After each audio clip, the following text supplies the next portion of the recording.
All right, welcome into another episode of Blockchain Basement. On today's episode, we're going to talk about what you can be expecting in crypto over the next 6 months. And guess what? There's probably more pain ahead, so no kink shaming on today's episode. All this and more on today's Blockchain Basement. Bum, bum, bum, bum, bum, bum, bum, bum, bum, bum. You ready for this? I'm ready. Welcome. If you're going to screw me, at least pull my hair. Hell yeah. What you got? They could start chopping off fingers. They're like, give me your seed phrase, but I don't know it. Out to give the numbers out. And I was like, no, hang up the phone right now. Or like when it dropped in 2020, was it like exciting? 400,000 to 600,000. The generational signals are now. Level. So I don't even know if we're going to get back below there. But if we do, that's kind of where we...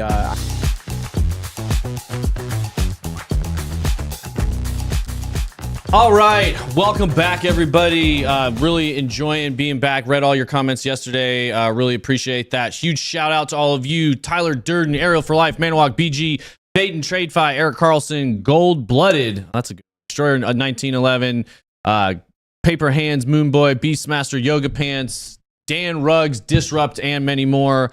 Love all of you guys. Love being back, chatting with you, reading your comments. You guys definitely have good. That big crypto energy, which we love to hang out, but also joined with a really good cast here today. Some of the best in the building. DZ, 2 in a row, joining us back here today. We got the Druth on the couch and the seldom appearance from the bearded beauty, Brian. What's up? He's going to be bringing the knowledge here today, so it's going to be a lot of fun. Yeah, Bubba's Crypto. I'm back.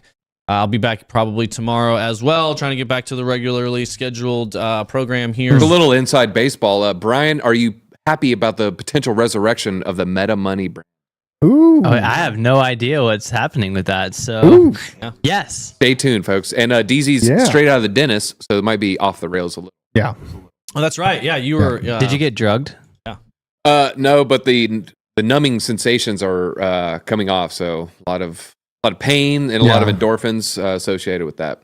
Yeah, and you're right, Manawalk. Owen is on the board. Good guess there. I didn't. His mic isn't working right now, so I didn't mention that. But we're trying to work on that microphone so it's not clipping and it's popping. It's been chaotic. It just decided. I watched it just decide to turn off this morning. So we're gonna have to look into it. And just real quick, we're about to jump into the price. We got some really good stories. We're going to be looking at potentially. We talked about Bald a little bit yesterday, and then a lot of information came out. Is SBF potentially the guy who rugged on Bald, or somebody high up at Alameda? We've kind of got some compelling stories that it could have been SBF, but Tiffany Fang says no, or Fong.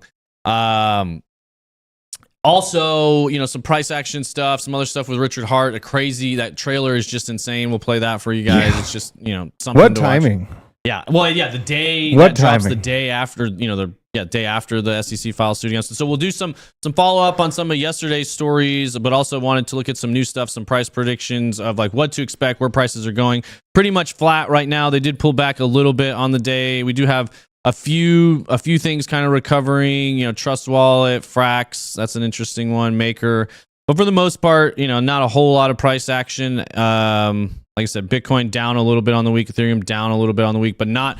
It did go all the way down to 28. I don't know if I haven't watched a lot of the derivatives exchanges, but I guess I could pull this up here. Yeah, I mean, I don't think it did go much past 28, like 8, I think is what it was. Let's see. It was really funny because I was in the kitchen this morning and Frank's like, Bitcoin dumped last night. And then I'm like, what? Really? How far did it go down? And he's like, oh, actually, it only went down like $500, but it felt like a dump because it's been flat for so long. Yeah, exactly. It hasn't been moving much, and then it moves back. Am I still bullish on Cosmos? That's a great question. I'll have to think about that a little bit more. I go back and I changed it. Not I wouldn't say not super bullish. I'll say that much. Really? I'm not out on it. Okay. I'm still Lukewarm. holding it. You're tepid. Yeah, but it's Okay. they've had some issues with their tokenomics as far as the way it gets used in governance.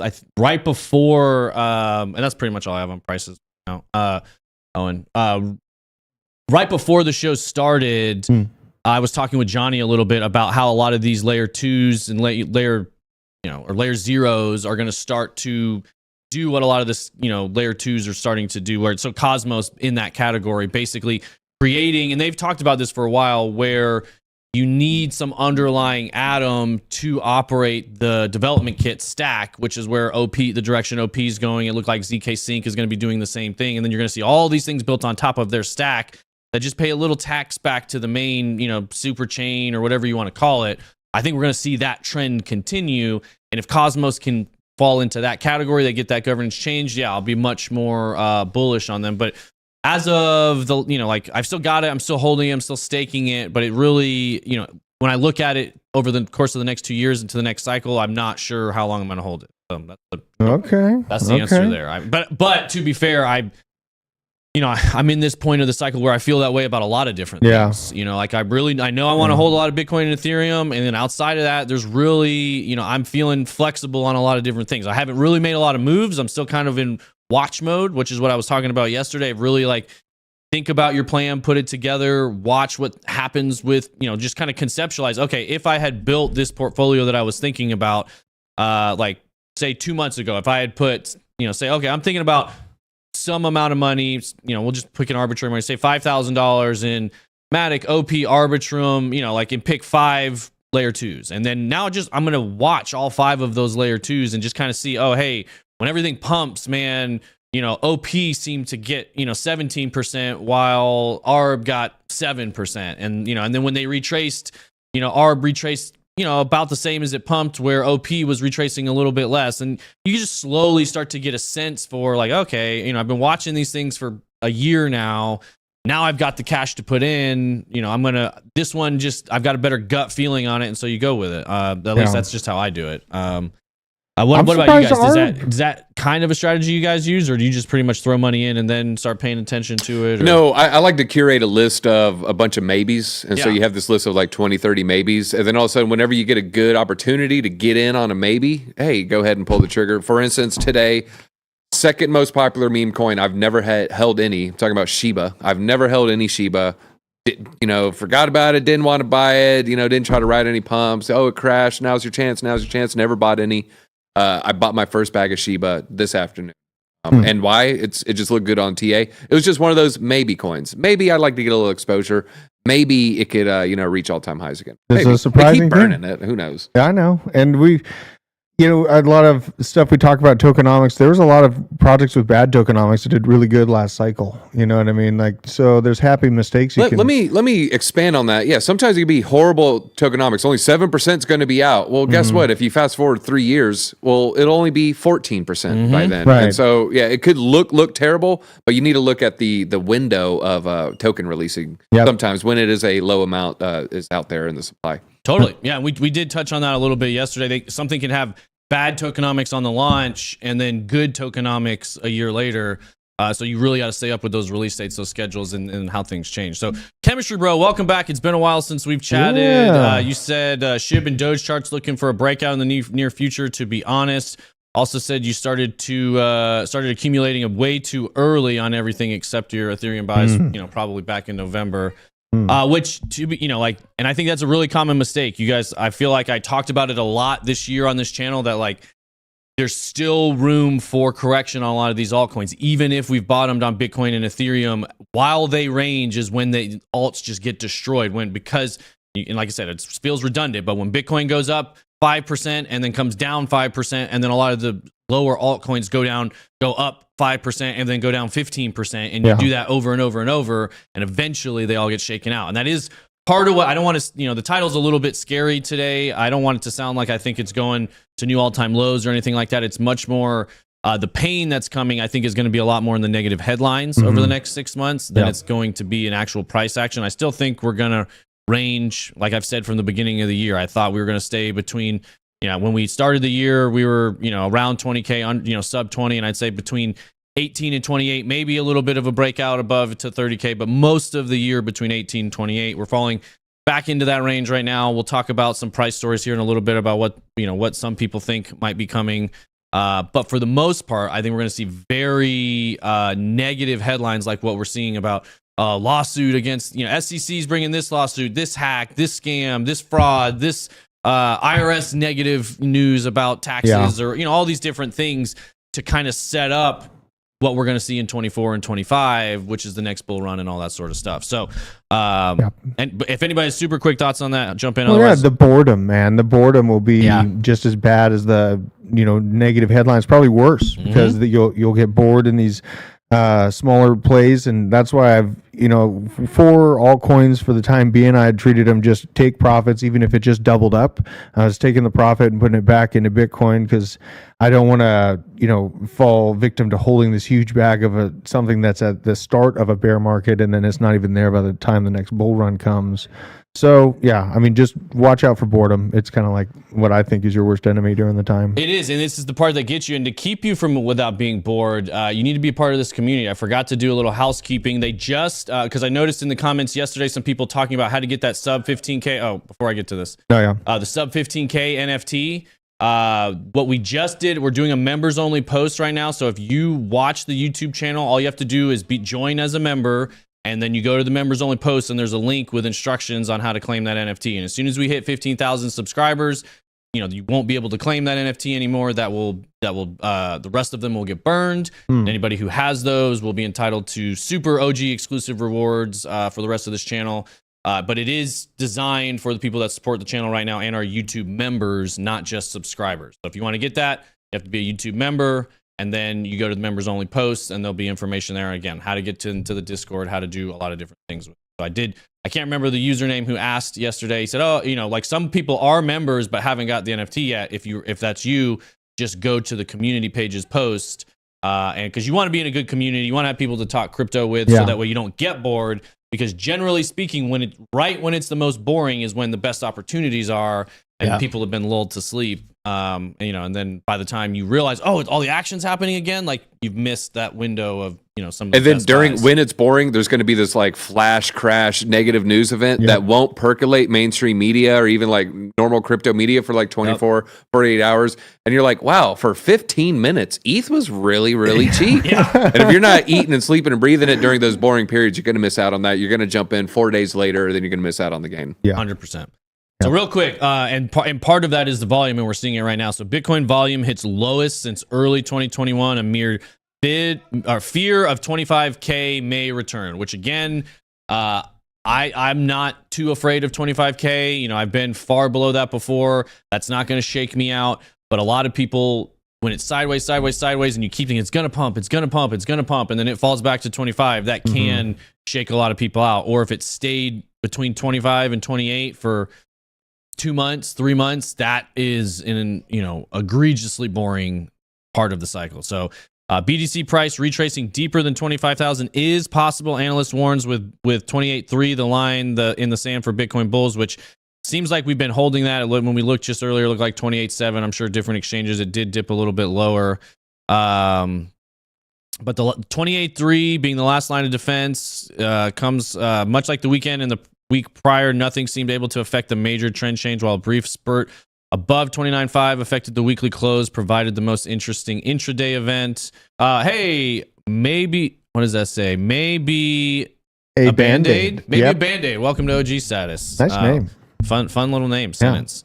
So uploading a snapshot, let's see, 29.5, nearly the 50-day and the 100-day moving averages at 29.450 and 28.460. So those are some strong, touching on some of those. And again, if you want a lot more in-depth TA, that's what Frankie Candles does this all day, every day. They're watching these moving averages. And, overall, the sense is, 28 is going to be a tough support to break. You can look at volume profiles there. And again, I'm sure there's very specific, 28.2 versus 27.9 and some of that stuff, but just general range, loose TA. I'm watching 28.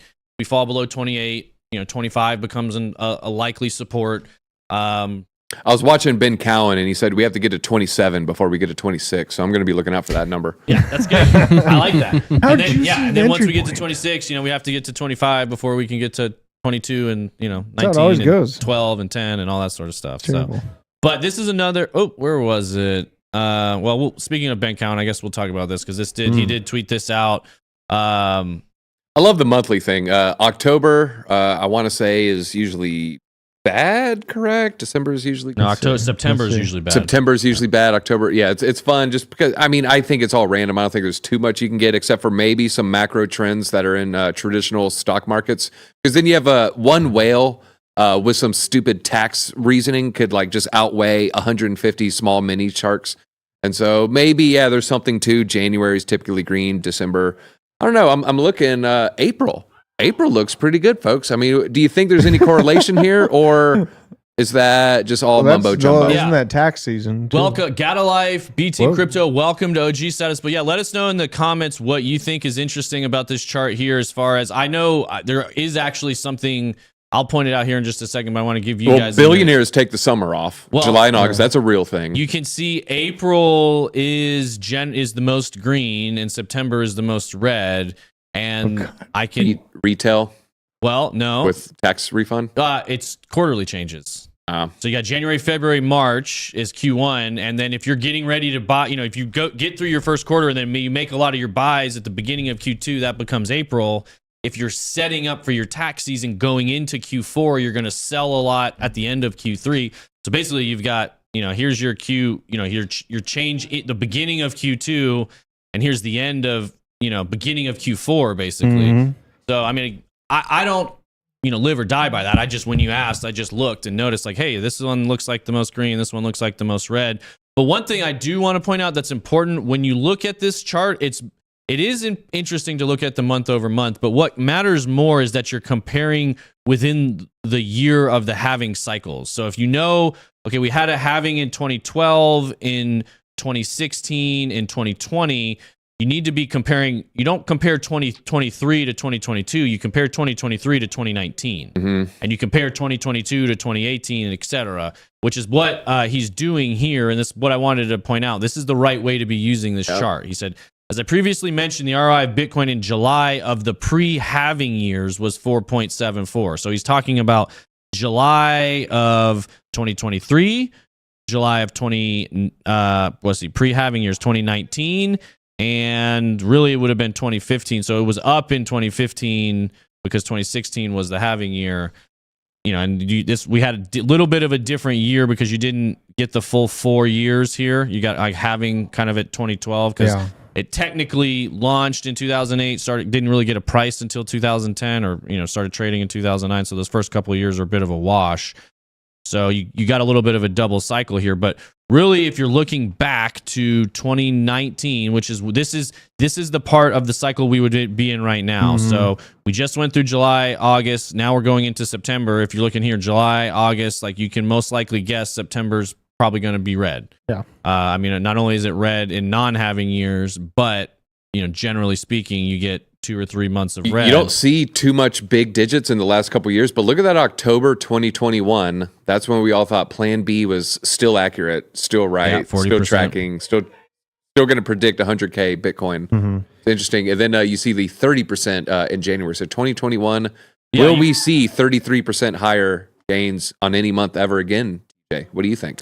Yeah, I think for sure after the halving comes. So it's like if you track from the halving, right? The last halving we had was around May, June. I think it was late May, or I think it was late May of 2020, maybe in June. So it didn't happen immediately. Like I said, a lot of times you're going to see these are a nothing burger event. Like again, the halving happens and the price went down in June, and that's when everyone will be telling you louder than ever, "See, you idiot, Bitcoin's dead. Bitcoin's dead." Then you got a 23%. It's like, oh wow, that's doesn't seem dead to me. Sideways, pull back a little bit. Then Told you it was dead, idiot. Right. And then these is wait a minute. This is where it really starts to compound. 27. All right, open a short. Yeah. 42. All right, I got stopped out. Open another short. 48. honey, we got to mortgage the house. Yeah. This short is going to play off eventually. Yeah, 14. All right, look, I'm at divorce court proceedings. But my car, I'm selling my car. I'm still going to open a short. 36. Oh my God. All right, I'm spinning the chamber Dude, of we the got revolver so many that I new- just bought from Drew, and things are looking bad. And then we're at March. And then you never heard from him again. And thanks for visiting, Capo. We really appreciate And that was a having you little on the story show. there my that some of you can relate with. Dude, we have so many new members that came in. B Team Crypto, welcome. Yeah. OG, Gata Life, and Blue Punk Rocker. B&H and Baker. B&H Baker. Yeah. My God. Welcome. Hello. But he said, thanks, guys. Took me long enough. Let's see. SAS Finance says, I hope I get the opportunity for 1.4 ADA. Yeah, Manawak chatting all the time. We love you, Manawak. I think that's a good point. Like 4 months after the halving, hey, it's not real. It's not going to pump. And then after that, guys, it was off to the races. Month 5, 6, 7, 8, 9, and 10 after the halving. Fireworks. Yeah.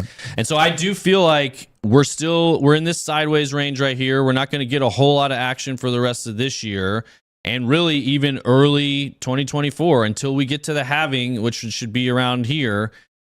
Might be a sideways, not too much May and June, but the real fireworks should start ripping next summer, some point where we get some strong moves into the, I don't know, somewhere in here next year, summer to Q4, and then it continues through 2025 with some pullbacks and all that sort of stuff. Drag Dub says that was masterful, DZ. Thank you. Great. He can Good relate. stuff. Yeah. Yeah. Lump sum, baby. Absolutely. So there's not SAS Finance does not DCA. So anyway, I just wanted to point that out. I'll retweet it. Love Benjamin Cowan. He does a good analysis, and again, it's important to compare it halving year to halving year, or 2 years after the halving 1 year. You can get some pretty interesting insights. Again, if you compare 22 to 2018, or your fun years are basically 20 and 2021, but there's a 6 or 8 month period where you're getting the bulk of that. So we know next time is going to be 2024 and 2025. But you want to make sure you don't want to miss the biggest part of the move, which generally, if you're a retail trader, that's what happens. You miss the biggest part because they shake you out right there towards the end. Got to be patient.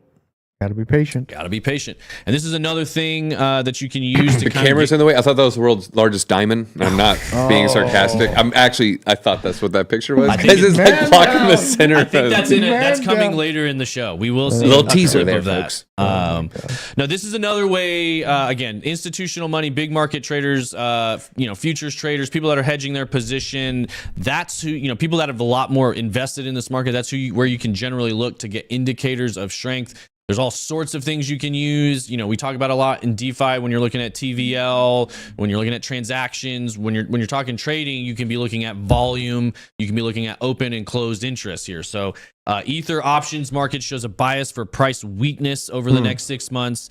Ether price appears to be overvalued compared to the Ethereum's dwindling revenues, one analyst said. Second largest cryptocurrency by market cap, it fell to 1,800.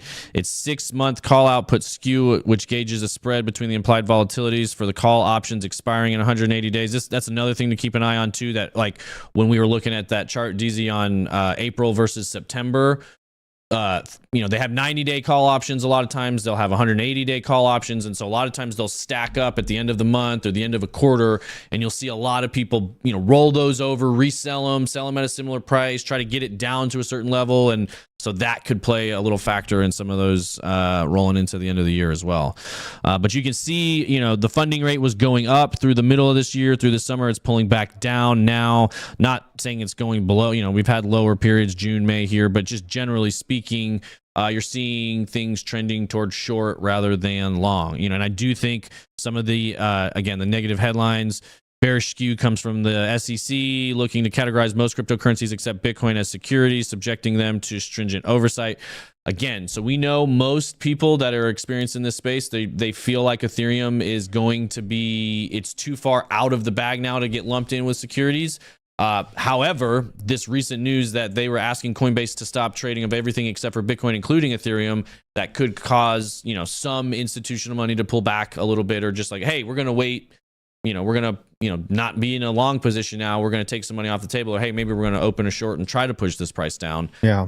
This is all the stuff that's going to be in play right now. We're going to be seeing it play out more and more leading into the next halving, leading into regulatory clarity, and a lot of the stuff that I feel like is coming in 2024. We're still going to see a big dump then, right? Because like it just bores you to sleep basically, and then it's not going to just go up steadily after a long boring period of nothing, right? Like I was looking at the chart too, but like I didn't notice. I tried to see the next halving down, but I think it dropped 16% on the year before the last one. It does. So volatility, it's easiest to move the price dramatically when volatility is really tight, and that can be either direction. It means you can pop it up real quick, or send it down real quick. So when they get things trading real sideways, real boring, when they're a larger percentage of the orders on the order book, it makes it easier to influence that. So yes, in 2019 we did experience a flash crash, or I'm sorry, 2020, right? March 2020. Now it was COVID,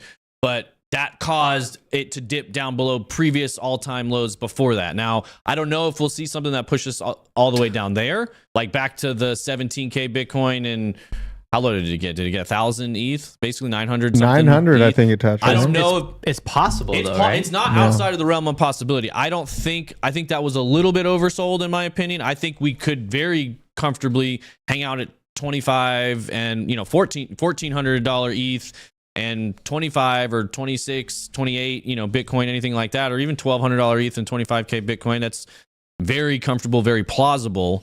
Yeah. And that's what, to your point, it's super boring. You're about to get shaken out, and then right before the fun starts, you get that last leg down, and it's like, all right, you know what? It was, and then it's boring again after the leg down. Yeah, for another like 60 days or so. Yep. Yeah. So that can be positive. Like if you feel like you missed your opportunity, I tell you this all the time, you have not missed your opportunity. There is still time to accumulate. There is still money to be made here. In my opinion, there's still no other market or industry you can go into and make life-changing wealth as quickly as you can in this industry. So I still encourage all of you to invest your time, invest your energy, research, do what you can, try to find a way to get a competitive edge. Legal means. Legal. Legal means. Yeah. I'm not going to lie. Like I was super scared because like the last 3 months, I haven't been able to invest anything in crypto. And I don't know. I just and I haven't even been on the show in about that same amount of time, which is kind of odd. And like literally this week is the first week I'm able to start DCAing back in. And so like, it's been brutal. I've just been like hoping it's been boring. Can you share the coin that I'm buying? Yeah. What do you mean? Oh, I mean, like, listen. So I haven't even been in the tank, like researching stuff. So like Drew's like, hey, you want to come on the show today? I'm like, yeah, but you guys are going to have to like update me on everything that's going on because I'm going to have to start picking some, I want to see what's hot, what's new now, And so for me, it's just all the OG stuff. Like I still need to stack. I had to sell all of my Bitcoin and Ethereum to get some property. And so now I'm like restacking that. So I have it. So that's where my main focus is. But man, I was like nervous. Like, I don't know. It's weird to be like, I don't want to miss. Yeah. I don't want to miss it. Yeah. I've noticed it's much more. Yeah, it's FOMO. Everybody gets it. Everybody kicks in. Doesn't matter how much you have. It doesn't matter where you're at. Like it's a conversation Allie and I'll have sometimes, like when we're talking about spending money on different stuff, and sometimes I'm just like, yeah, sure, whatever, and then sometimes I'm just like, that seems like a waste of money. Do we really need to do that? And she's like, like, hey, like, do we need to spend less money? I'm like, no, it's not that we need to. And then when I think about like, why am I acting this way? It's like, it's not that we need to spend less money. The truth is, it's when the price hits a certain point, it's that I want to buy more Bitcoin. Like when it went under 30K, exactly. All of a sudden I want to spend less money than when it was at 34 or 32. And like, I wasn't thinking about buying Bitcoin. Now it's at 29. I was like, I'd really rather do we really need that deck right now? Like I can just buy some Bitcoin. Hey, I'll say this, me and Kat were talking about Vegas and we joked about eloping. Weddings are expensive. Hey. That's a lot. That's a Bitcoin. Well, maybe not a whole Bitcoin. That's a lot of ETH. It's a Bitcoin. It's a Bitcoin. It's a Bitcoin. So that's a perfect example. That's what Allie and I did. We just did our own little thing. We didn't really have a ceremony or a party. We basically said like, yeah, when the bull market comes back, we'll do something. We'll just have a big celebration and with our friends, and it feels fine to spend a bunch of money to do something crazy then. But we could be buying more Bitcoin. Our wives, I know. Our wives and girlfriends love us. Yeah, my wife wanted improvements to the house, so I got rid of a bunch of altcoins when they were way higher than they are now for good profit. Did all this stuff to my house, and now it's like I was in the same boat. I was like, did I miss this? Did I just spend everything on new insulation for my house and all this stuff, but yeah, I'm excited to see. So good news is, guys, we didn't miss it. We all have chance. And also the good news is that feeling you're feeling at home, like that doesn't go away. We all feel it all the time, no matter what happens. Everybody has FOMO. So it's a good way to check yourself, to remind yourself, stick to your plan, follow the process. Don't, what's always the toughest is when you're sitting on the sidelines and you hear your buddy got into some coin and hit, of course, it's the stupidest coin you've ever heard of and it doubles overnight and you're just like, I need to do this. And then you change your plan and you go buy into the top of that coin and then it retraces and you get wrecked. Like that's what you don't want to do. So it's a good way to check yourself in those kind of situations and make sure, you're making quality decisions. So Flat Smack in the chat says bull markets are brutal. Everything goes up and it hurts so bad. Yeah, when you don't own enough, right? Yeah, exactly. SAS Finance just bought new floors and hot water here, $6K gone like that. Yeah, property repair. Owning a home. But it's worth it. It's your house. That's the money. It's your equity. It's your value. Like that's what I have to talk myself through. Yeah, you got to psych yourself into talk it. myself through. I'm the same way. Like, hey, this is realized gains, right? I'm actually turning it from numbers on a screen to something that I enjoy in my real everyday life. That is important. That is something that some people don't do. They just watch the number go up and watch the number go down and watch the number go up and watch the number go down. And that can be mental torture. And then they become numb. Yeah. And then they don't even know when to sell. Then they don't even care about selling. Exactly. And they're just like, I don't know why I play this game anymore. And then they check out. Yeah. And they talk to their therapist about it. So pretty much. Go ahead. No, I was gonna say that's good advice. Something that made me think of that was like, hey, buy as much stuff as you can that you can write off your taxes. Like, just buy as much as you can. Crypto and taxes, that's a whole other situation. Yeah, exactly. So, most crypto people don't like to talk about taxes, but speaking of people that unless you're spending money though. Yeah, you can spend money and avoid having to pay. Way to go. All right. Well, speaking of avoiding, we have someone avoiding law enforcement potentially. Welcome to OG status C9 C90 for the win. Yeah. Speaking of people that avoid stuff, and speaking of people that may or may not pay taxes, which I have no idea. I'm sure he's a law-abiding citizen, pays all his taxes. I'm not sure. I'll say this: there's two strategies with this, right? You're going to have to spend tens of millions of dollars, potentially hundreds of millions of dollars. You could pay taxes. I don't want to say like a sucker, or you just bribe everybody like SBF. What do you think SBF paid in taxes? A whole lot. Yeah, it definitely was. He definitely didn't pay taxes on billions of dollars. He just sent it straight to the politicians. Yeah, I mean, let's skip a step, right? Right, just send it to the guy that writes the tax code. Pretty smart. That's big. That's Gigabrain right there. So, so here we go. Richard Hart, aka his real name Richard Schuler, was sued by the SEC this morning. I've been listening to the influencers in this spaces try to talk about it, and they're just so behind. If you want to catch up, just ask me. See below what I've released on Ricky Hart. So I'll dig into this in a minute, but I did for those of you who know, he's been a voice and a personality in this space as long as I've been around. Was very active in the Bitcoin community early on. I think very active in longevity stuff. 10 years before it was super popular. Yeah. I mean, he's definitely a very high IQ individual. He's always been controversial, had strong takes. A lot of the times some people might say he was saying things just to get a reaction. You can tell he kind of enjoys strong dialogue and stuff like that. So we've met him. He actually came through here. He's been shooting a documentary for Netflix. He says for Netflix. I'm not sure where it's airing for quite some time. He got hit with a lawsuit yesterday, and then the trailer dropped today. We're gonna watch that. Hopefully the sound and everything works. Timing? Yeah, it was amazing timing. I don't know if it was planned, but it's actually like really engaging trailer. I was like, it's well edited. Yeah. So, and Simon Dixon, little irony here. Simon Dixon, one of the equity owners of Celsius. So it's little deflective here, and he's been very quick to point at Alex Mashinsky, but he still is an owner in Celsius that bankrupt and took a lot of people's money. Where's my 2 ETH? Yeah. So Simon. Anyway, but it's interesting comment coming from him. But fascinating. I remember when Richard Hart was Bitcoin maxi, and a group of all of us advocated for BTC on Tone Vay's shows to get probably a debate on Tone Vay's shows together. His path drastically changed. Yesterday, the SEC sued him just before this came out. The story continues. So I'm gonna hopefully this volume's on, and this volume. All right. Okay. We are set for you, Richard.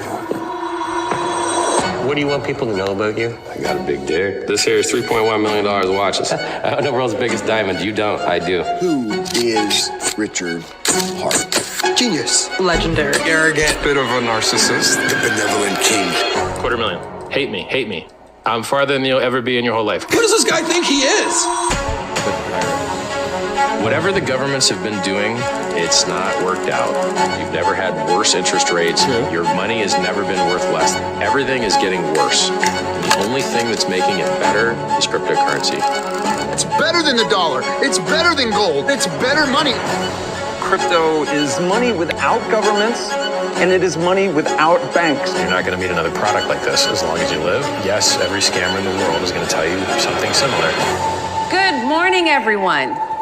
Are you ready to look for some fraud this morning? They are promising 40% annual percentage return. I want to make people millionaires. Have made thousands of millionaires. Richard Hart's HEX token is a brilliant scam.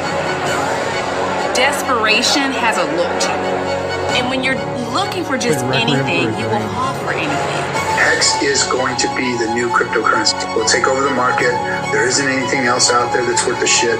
Everything I have worked for all of my life is staked in HEX. Good. I put it all in. All in what? All of our house money. Why is it important to you? I want to feel loved. Don't you guys want to feel loved? Everyone wants to feel loved, right? Richard is a messiah. Savior. God. That sounds like a Ponzi scheme. Yes. That you're incentivizing people to pull money off the market. You know what? I think you just described a 401k. If the music stops, they're sitting on nothing. X doesn't make money. That's where I'm so frustrated. What is the value? Here's the benefits. Do you want to get rich? No, I don't think that it's a scam. Because I trust Richard Hart. It seems like some of this is just a large performance art project. And if ultimately this is all a big performance art project, people are going to get fucked. Yeah, it's really well done. I mean, you can fool a couple people, but I mean, can you fool that many? So that means I should trust you. Listen, I think you should trust me, but if you get into the habit of trusting people like me, you get the crap scammed out of you.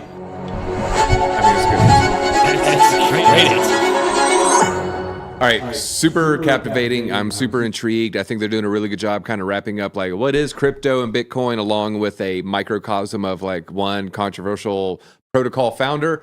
I'm very, very looking forward to this. This might be the most entertaining crypto documentary ever produced. Yeah, I'm gonna say I think it will be. It could go viral. It will be because they're all pretty bad. Dude, the guy that was a real guy, a real story. The guy that put his house on the market and sold for HEX, and then it done what it's. Yeah, Chemistry Rose said it's a nice trailer regardless of what you think of Richard, and I agree 100%. Like that's compelling. Sign me up. I'd watch it. Like, yeah, I'm a little more incentivized because I met him in person and experienced some of that stuff, but that is entertainment at its finest, and I think it's always kind of been said of Richard Hart, like you can't deny that he's entertaining and a conversation starter, and he's got a lot of really good answers and a good. It's interesting. And here's what I'll say, and that's what's tough with him is because he weaves a lot of facts and a lot of really good information and a lot of what he says is true. You know, I would say he's the king of straw mans. Yeah, exactly. He knows what he's doing when he's debating. He knows what he's doing when he's talking. You know what he's listening to. More than 50% of what he says is true. I wouldn't say 100% though. So it's like figuring out that middle ground. And the way he breaks down the traditional system. So a lot of the attacks on HEX or any other, a lot of other crypto projects that might be controversial within the space, a lot of the attacks on them are asked as if the current entire financial system is above board and works currently, but when you start to compare it to, that's just derivatives. Like, well, you can't do, liquids, you can't do staking on DeFi. It's like, well, why not? You can't do, liquid staking derivative representation, all on chain. It's like all what they do. Yeah, this is the exact same products you guys create. You just do it in a much less efficient way, so it's like when he said the whole 401k, like, you're incentivizing people not to sell. And it's like, yeah, look at all kinds of different buyback programs and look at Like if you analyze what a 401k is or what the Social Security program is, basically, and you do the math and like, oh, I see. So they're making you defer all the tax payments until you get as much principal appreciation as possible. So you're paying taxes on all the gains. You're not actually paying tax before the gain. You know, like it's designed to get the maximum extractable value for, you know, basically the state or the people that are green lighting, you know, the bank or the government, the people that are creating these programs. Just like somebody that's making an MEV bot on, you know, on Ethereum staking. Like it's because that's what markets do. But to pretend that this traditional market that we have is super fair and what you're doing over here that's not right. That's not accurate. No, right. And that's what I do appreciate about the way that I think this documentary has the opportunity to create that discussion. Now, you may or may not like the way Richard Hart goes about creating that discussion, but it's a conversation starter nonetheless. He's a persuasion master. I saw several high-level persuasion techniques. Any Scott Adams fans probably point some out. But great question here. What do we think about Hex? Let's remove our thoughts about Richard.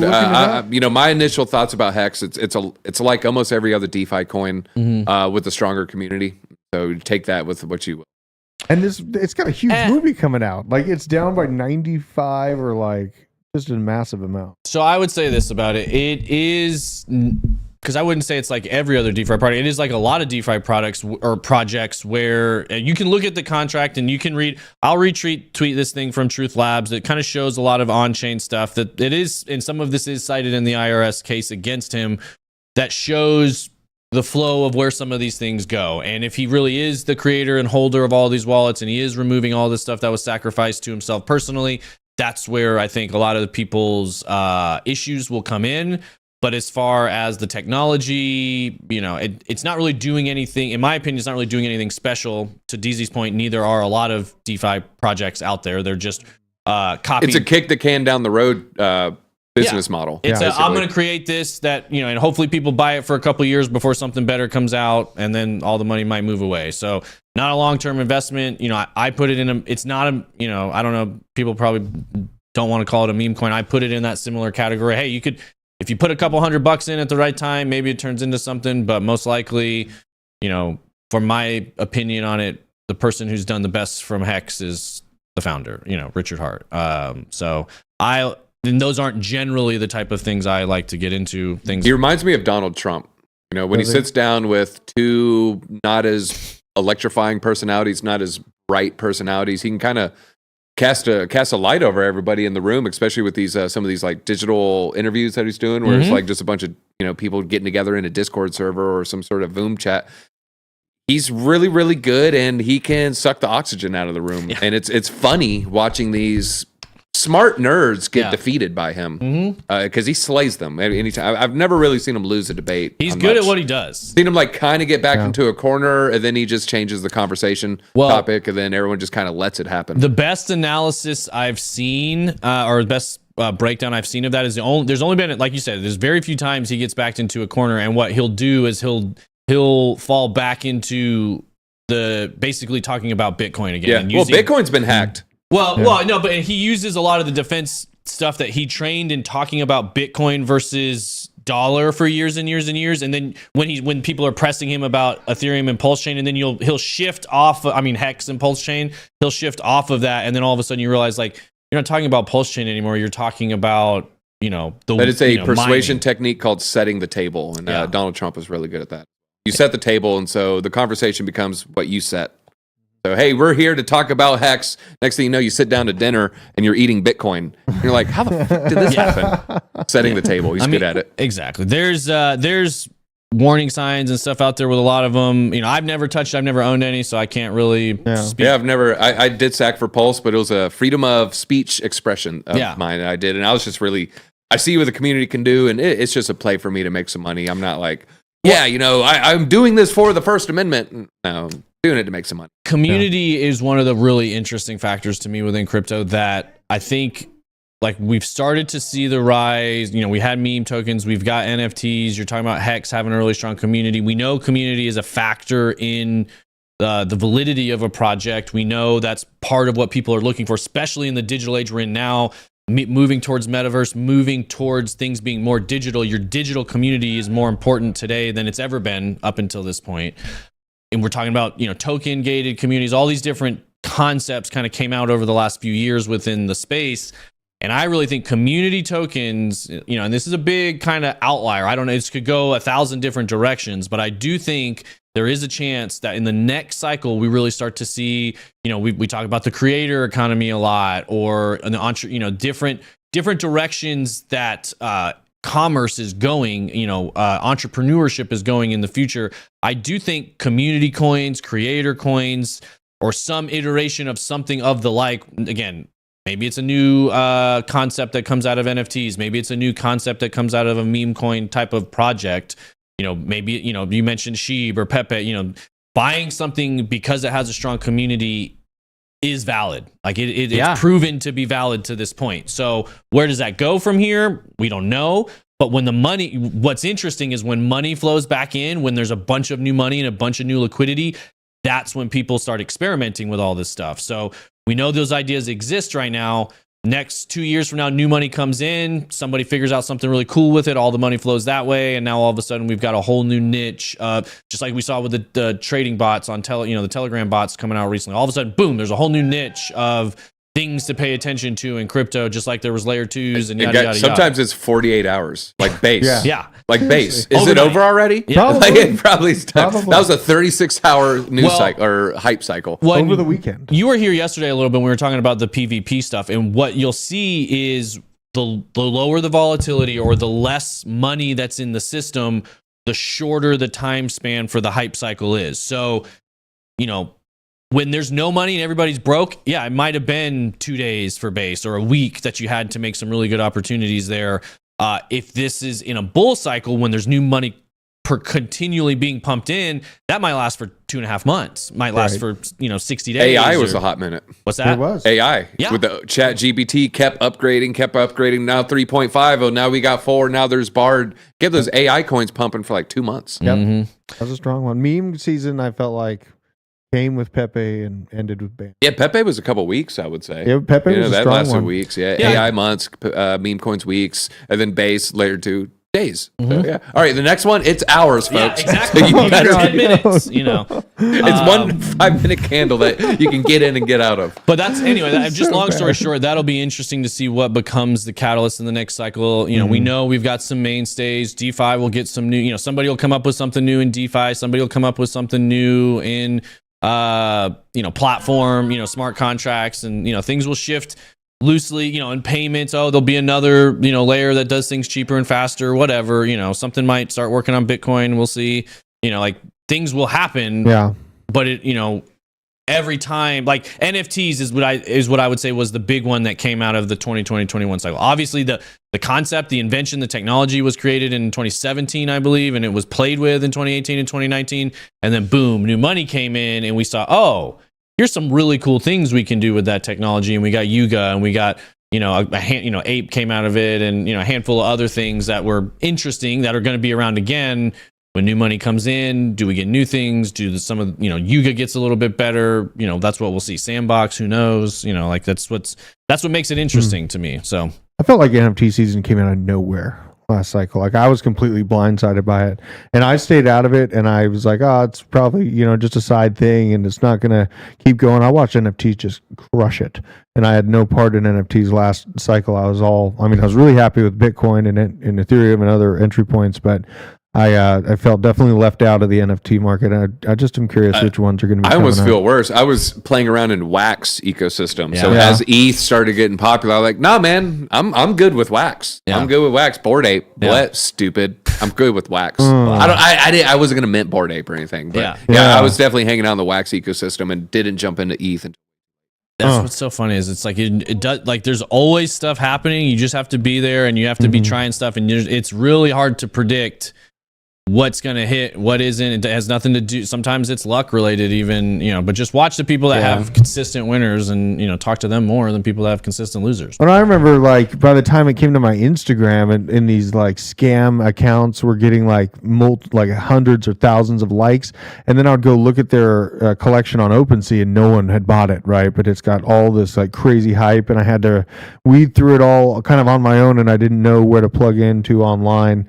Until I found, Hit Network, they had covered a lot, a wider scope of things. So, I remember kind of being on the outside. I'm curious if it's going to be regular NFTs on Ethereum or maybe even that stuff Johnny's been talking about with ordinals finds a place later down the line. I don't know. I mean, it's going to come out of nowhere. I feel like the same way though, but in a similar fashion. And that is what keeps us coming back, right? That's what keeps us from getting bored, is wanting to find those things. And it's a special kind of, maybe we're a glutton for pain and getting rugged and punishment or whatever, but I think it's also we're the never-ending optimists that hey, you can make a difference. There are things you can do because, like I said, we keep coming back. So I did want to mention, I forgot to talk about the likes at the beginning of the show. We do have 410 people here, only 126 likes, so should be very easy. All of you, stop what you're doing right now, hit that like button. If you're on mobile, just X out of the live chat, hit that like button. You can come right back in. 10 of y'all need to turn on a TV, open a second browser. Come on, we gotta hit your phone. The goal is 420 likes every single day. If we can hit that consistently, maybe we'll add a fun. If we can hit it consistently,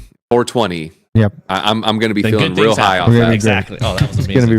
That was beautiful right there. So, all right, I had a bunch of other stuff. We'll get into most of it tomorrow, but I do want to wrap up with this. Speaking of catalysts, speaking of narrative, speaking of short timelines, I thought this was a pretty good. I enjoy this account, the DeFi Investor. You guys should go give them a follow. It's just at the DeFi Investor on Twitter. It says Crypto Catalyst to watch this month, and I'll retweet this too so you guys can see it. I should be doing this from the basement account, but come on. Only so many things I can change at one time. That's true. So August catalyst, we've got Coinbase L2 mainnet will officially launch in August. Again, we started to see that the other night. We don't know if that opportunity is over. I would keep an eye on that. Frax V3. This is another one that has been on Johnny, Jay Child's. What's it? Is it 5280? I think. 50, on Twitter, he's on here a lot. This is one to keep an eye on. It's one he likes. But they're expected to launch V3 this month, new iteration. Libra Finance, one of the first LSDFi protocols, is expected to release Libra V2 late August. We've got Sparta Dex, Dex on Arbitrum. Vela, you guys have heard us talk about Vela Exchange before. Buybacks starting soon with various trading boxes, which will support this likely. If we're looking at history, this creates buying pressure, obviously, on the Vela token. GMX V2 likely launched this week.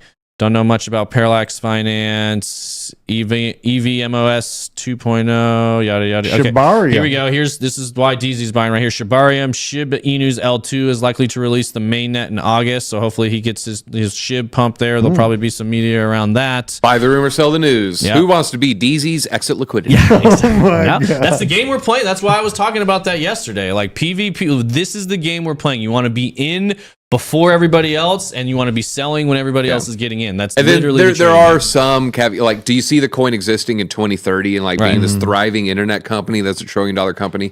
I would say maybe Chainlink could. There's a handful of others. I don't feel that way. Sorry, Shibarium members, don't attack me. Bone's going to take you to the moon. I think. Milk, something, right? There's collar coin. Yeah, milk, leash. Collar, I don't know. dog bowl. Alpo. The Alpo main fork is the one I'm looking forward to. All right, so that's pretty much that's most of what we have time for today. Eric Carlson said I don't know if he said we did hit 420 likes consistently for 2 weeks straight. All NFT holders should get a blunt sent to them. Well, I got to start on getting everybody's address. Let me see where all you crazies are at. Object like a tungsten cube. Yeah. Let's get some ATB tungsten cubes. You're gonna do a centimeter. Well, you guys, when was it? That wasn't that. You guys were around when everybody on crypto Twitter bought a stupid $1,000 desk weight. I don't even remember what it was. Yeah, I bought one. I bought a 1-inch $80 cube. Just came in the mail yesterday. Yeah, I'm gonna bring it to the office tomorrow. That's so funny. I remember it was you knew when stuff like that's happening, guys, that's sell everything, sell it all, where it's the top right there. When everybody's just I don't know, it's a $1,000 rock for my desk, sure, why not? I just bought a $10,000 rock that doesn't sit on my desk, so I might as well get a real one. And it's time to sell. You know. So anyway, we love all of you guys. Fluffy the Sheep, Crypto Naughty, C90 for the win, Chemistry Bro, Blue Punk Rocker, B Team Crypto, BG, Rand San Miguel, Ninja Glock, the Smiley Faces, Stagger Lee, Jay-Z, Nate Anderson, Harry Newt. We love all you guys. We'll be back here same time, same place tomorrow. We might adjust this time at some point in the future. Just warning you guys. Might shift it from 1:15 to 2. We'll see. But until then, stay basementy, stay dwellery, stay degenny. I don't know. Buy crypto. Stay out the sun. There you go. Stay out the sun. Don't touch grass. Be Not a right now. degen. You can touch grass later. Oh, Yeah. God. All right. Listen. We're out Grass here. is for bull markets. Yeah.